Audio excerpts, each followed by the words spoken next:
What is up, my maniacs? I'm the Awesome Maniac. Hey, I saw you in the camera. You got me last time. I'm not going to let it happen again. Not like last time. Don't try that again, you undead fuck. Yeah.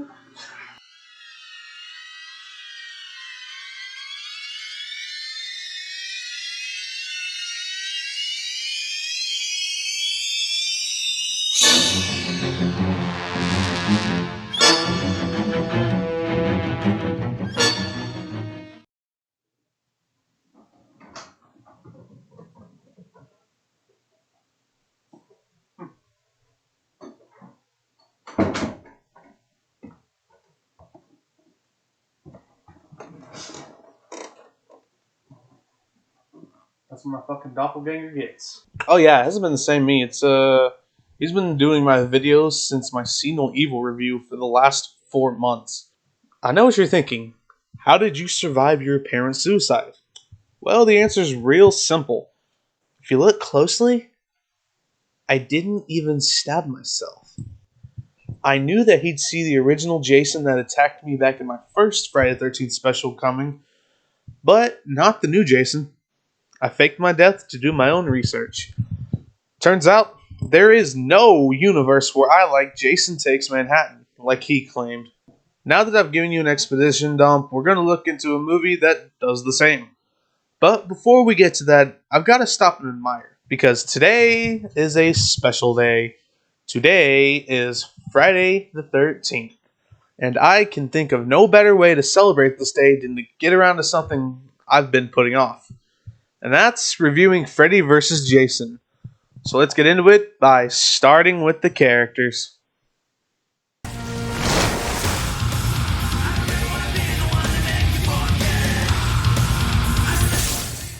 I don't have a lot of things to really say about the characters. You get the main protagonist, Laurie Campbell. She's the most unremarkable and bland protagonist since Rennie in Part 8. And her friends aren't all that better either. Kia especially, played by Kelly Rowland, has the cringiest dialogue in the movie.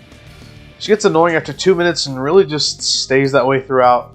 Not to mention how much of a bitch she is to Linderman, which we figure out later that she's like that because she likes him, which is a strange way of showing it. Then there's Geb, played by Catherine Isabel. She's great. I think she's funny and it's a little hard to not like Catherine's performance. And then there's Mark and Will, who I like together. I feel like Will is flat at times, but nothing too harmful. Just like Laurie, he's bland, which makes them perfect for each other, I guess. I like Mark though, again due to the actor's performance, Brendan Fletcher. There's the boring Officer Stubbs, who I can't take seriously after Scary Movie and his micro penis. And the Jason Mewes ripoff, Freeberg, who I still find entertaining. He kind of just falls into the group after the rave scene, but at least he serves a purpose. And of course, even though it's only half a nightmare movie, shitty parents are still here. My main thing about the characters is they're very forgettable, so I'm going to give them a passing glance rating. Used to be the look rating. Now this is probably going to be the longest section because there is a lot to say and talk about. Firstly, I want to address the thing that a lot of people say about this movie, and that is, this is just a nightmare movie that happens to star Jason. To which I say, bullshit. And here's why. There are a lot more allusions and callbacks to Jason's previous movies than what appears. Like the opening dream, which is as Friday the 13th as you can fucking get, with a skinny dipping woman running through the woods. Then there's Camp Crystal Lake dream where the kids throw a sack onto his head. Fuck yeah, I love sackhead callbacks. Not to mention them talking about the legend of Jason. As a very big Friday fan, I didn't feel cheated and was actually left satisfied. I also feel that having Freddy and Jason existing all along together isn't a stretch. Given that these two were the undisputed horror kings in the 1980s, it's not that hard to toil around in your brain. And speaking of callbacks, there's quite a few from the nightmare side of it, especially as far as Dream Warriors callbacks like Hypnosil and Weston Hills. Not to mention the opening montage showing Freddy getting his ass beat. Also, where the hell are all the workers of Weston Hills? It's very empty with seemingly only that one guard working. Now, I find it funny that New Line spent 10 years hiring various writers to try and put these two together on the same screen and make it make sense, but then they hired these two guys, Swift and Shannon, and take the most basic and easy to understand route. It works. It's not overly complicated. Jason and Freddy are both in hell, and Freddy, posing as Pamela, instructs Jason to go to Elm Street. You know he's going to listen to his mama. At this point, Freddy has lain dormant for 4 years, and timeline-wise, Jason has only been in Barry for a few months. So yeah, the simplest route, and it also makes sense that Jason isn't that rotted, though we do get to see his ribs in a great use of effects. But with a story like this, I'm going to talk about what happens in order of when they happen in the movie. So, the movie opens with Freddy giving us a recap of his road so far, with flashbacks to boot. As hero, we get more Robert Englund out of makeup. I love this opening. It's, I think, the best way to start this movie, given that we haven't seen classic Freddy in 12 years at this point. There was Wes Craven's New Nightmare, but that wasn't actually Freddy. Then we get to the classic Friday the 13th setup with the girl running from Jason and Freddy tricking Jason to go after the teens of Springwood. And yeah, I know, I made a big deal about Jason leaving Crystal Lake to go after the boat and Jason takes Manhattan. But here it makes sense because he thinks he's following his mom's orders. See? I like it when things make sense. Looks like 1428 Elm is back on the market after looking decrepit and Freddy's dead. It's here where we meet its new inhabitants. At least one of them. Laurie Campbell. Her and her friend Kia give us an exposition dump on Laurie's backstory, just really ham-fisting it in there. Then their friend Trey gets gutted by Jason, but I'll discuss that in the kills section. Laurie is taken to the police station where we get our first solid dream sequence with a really creepy little girl with no eyes. It ends with a cheap jump scare, but overall, a great first set piece for Freddy's return. The characters end up at a rave that attracts Jason, because if you're a teenager causing debauchery, Jason is going to find you and he's going to fucking kill you. After that, the characters figure out Freddy's plan really quick, almost as if it happened just to move the plot along. Everybody goes to Weston Hills where Jason completely fucks up their plan with the help of a Freddy-possessed Freebird. He also ends up putting Jason to sleep. So the Scooby Gang ties up Jason and keeps him under where they make the 9-hour drive from Springwood, Ohio to Crystal Lake, New Jersey. While Jason is nighty-night, Freddy gets to fuck with him and Jason gets absolutely wrecked in the dream world. He's fucking thrown all around, giant shit fucking smashing him, getting stabbed with his own machete. Then Freddy figures out that he's scared of water.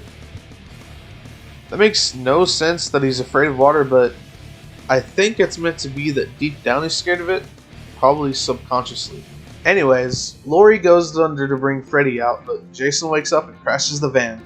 Jason gets sent flying out, and the peeps actually make it to the old camp. Laurie brings Freddy out just in time to get in Jason's crosshairs. Oh, now it's motherfucking go time. And even though we're pretty late in the movie, we finally get to the whole Freddy vs. Jason part of Freddy vs. Jason. And it does not disappoint. Whatever issues I've had up until this point with the movie disappear. I think of nothing else but wanting to see these two titans of terror finally go at it in the real world. And for only maybe the second time, Freddy looks like he's gonna piss his pants. The other time being when he was intimidated by his mother's spirit. Jason immediately goes to town on Freddy, but it doesn't last long as Freddy is a smart, cunning SOB that can adapt to just about any situation. Some really great fight choreography with unique set pieces that are just so satisfying. Each killer is represented correctly with Jason just brooding his way through the fights and Freddy using his environment to his advantage. At one point, it actually looks like Freddy has won when he brutally stabs Jason through the eyes deep in his skull. And that is the best way to describe this fight: brutal. It's everything you could want from two slasher villains going mano a mano. And then the movie ends with Freddy giving us a cheeky wink. The movie is worth watching just for the fight alone. There was a memorable piece of music that really got over the epicness and brutalness of this fight, but other than that, the score was generic early 2000s stuff. The soundtrack was actually pretty great, with some Killswitch Engage, Slipknot, Seether, Typo Negative, and a really great song by Il Nino. And lastly, I told you it'd be a long section. I gotta say that this doesn't feel that long. The story moves along very breezily, but doesn't feel too quick. There really isn't any filler, which you can find in horror movies a lot. This one I think justifies its length. I wasn't bored watching this movie when at times, with others in the two series, I can. All in all, this feels like a blockbuster movie, and blockbuster horror movies don't come around that often. And it shows in the box office, with this one being the highest grossing by far in each franchise. The story is surprisingly a really strong aspect of the movie, which typically in slasher movies just isn't the case. It's not the greatest thing since Betty White, but it's strong enough that I'm going to give it an Avatar rating. I think this is the definitive version of Freddy out there. Freddy is really dark and also great with his dark humor. It's the perfect blend and the best incarnation of his character since Dream Warriors. And oh my god, his voice is finally something to rave about. I feel that his voice before has felt maybe too manufactured, and at times it switches between normal Robert Englund and demonic Freddy Krueger. I think there's the perfect blend of Robert and Freddy that just sounds like that's how it should have been the whole time. Another reason this is the Freddy is his look. The makeup is absolutely fucking spot on, and the sweater is a good amount of torn and dirty. It gives that worn look. Also, how he looks when he pops out of the water and lands on the dock, that's really great too. Demon Freddy, as he's been called, looks really cool and actually something straight from your fucking nightmares. Also, he breaks the fourth wall quite a bit. I think it's something that maybe they should have explored in earlier films because it just felt right here. I think the fourth wall breaking fits with this kind of character. I also gotta note that he's really creepy and perverse and maybe closer to what Craven originally intended for the character. All in all, not much else I could say, so he's getting a legendary rating for sure. Now to talk about something I've heard some back and forth about, and that's Jason Voorhees. Specifically, Jason Voorhees played by Ken Kirzinger, who previously was Kane Hodder's stunt double in Jason Takes Manhattan, and the guy who got thrown into the mirror, and who apparently died. For Ronnie Yu's version of Jason, he looked at him like the Frankenstein character. A lot of people did not like that, but there's been precedent for that before. Frankenstein was an influence on Tom McLaughlin's version of Jason as well, and that worked. The Big J moves slowly and isn't all that mobile, but I find no issue with this. You've got every kind of Jason you could want, and I think Ken does a great job. Also helped that he's massive. He towers over everybody else in this movie. I'm not saying that he's my favorite portrayal, but he doesn't deserve the hate he gets. For me, he's nothing special, but nothing bad, so he's going to get a Stalker rating. I also appreciate how accurate the little Jason makeup is. There are some definitely memorable and impressive kills in this. I feel like they got the brutalness of Jason just right. And as a Friday fan, the fact that Freddy only got one kill, two if you count Laurie's mom if you're feeling generous, it made up for the more nightmare feel. Of course, the most brutal and memorable kill in this is when Trey gets stabbed so many times and then fucking folded in half. Hell fucking yeah, that's the way to start off this body count. Then a flaming Jason sends a flaming machete at discount Jack Black named Shaq. Jason on fire with the flaming machete mowing through teens in rape party is peak don't fuck with me energy. And now to shed light on Freddy's only kill, Mark. First, he disturbs the poor boy by showing him his suicidal brother, aka the bully from Christmas Story. Then he lights his back on fire and slashes his face. Great stuff and rip Mark. One thing I don't like about this movie is the use of CGI blood. In the light, it looks really bad, but at night, like with Linderman bleeding out, it actually doesn't look that bad. Another thing that doesn't look good is the Freddy filler. It's a wacky concept that I actually like, I think it's hilarious, but the CGI for it just doesn't look good. Sci-Fi Channel quality, actually. But to make up for that, when Jason slashes Freddy / Freeberg in half, those are some really outstanding effects. I really feel the weight of his body when the two halves fall to the ground. Officer Stubbs gets electrocuted and it's okay. Blake's dad's head must have been held on with toothpicks because it was fine until Blake touched it and then poof, goes fucking flying off. Speaking of flying, it looks really bad when Kia just goes flying when Jason smacks the shit out of her. Gibbs' death, and to that extent the disgusting rave rapist, is memorable only because of how far the raver's body was thrown. And when Freddy is chasing Gibb, I love the callback to the original Nightmare, with Freddy poking through the wall. A kill that looks bad is when Jason turns that one guy's head around. invite only, corn poop, and you weren't invited. It's funny, but the effects look bad on it. For kills, I can say they're memorable, but sometimes the effects don't hold up all that well, so I'm gonna give them a generous head start. And here are the kills.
It's hard for me to not be biased towards this movie, given it's the first horror movie I saw and the one that got me hooked on horror.